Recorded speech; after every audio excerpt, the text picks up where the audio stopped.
કેશોદનું સિલોદર ગામ ભારે વરસાદને કારણે બન્યું સંપર્ક વિહોણું। કેશોદ તાલુકાના સિલોદર ગામે ઉપરવાસમાં ભારે વરસાદને કારણે નોરી નદીમાં ઘોડાપુર આવતા મુખ્ય રોડ પર પાણી ફરી વળતા સંપર્ક વિહોણું બની ગયું છે અને કેશોદ તાલુકા મથક સુધી કોઈપણ પ્રકારના વાહનો કે કોઈ વ્યક્તિ આવજા કરી શકે નહીં એવી કફોડી સ્થિતિ નિર્માણ થઈ છે।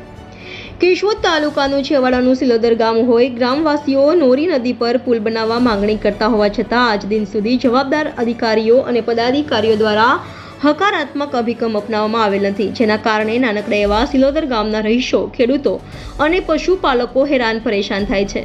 માંગરોળ તરફથી અને ઘેડ પંથકમાંથી વેરાવળ તરફ જવા ઈચ્છતા વાહન ચાલકોને માટે સિલોદર થઈ જેતપુર સોમનાથ ફોરલેન રોડ પર જઈ શકાય તેમ છે, ત્યારે સંવેદનશીલ સરકારના પ્રતિનિધિઓ દ્વારા નોરી નદી પુલ બનાવી રસ્તો પહોળો બનાવવામાં આવે તો કેશોદ શહેર તરફના ટ્રાફિકમાં આંશિક રાહત મળી શકે એમ છે। કેશોદના સિલોદર નજીક પસાર થતી નોરી નદીમાં ઘોડાપુર આવતા સદનસીબે કોઈ જાનહાનિની માહિતી મળી નથી। કેમેરામેન રાવલિયા મધુ સાથે reporter Jagdish Yadav, India 24 news, Junagadh.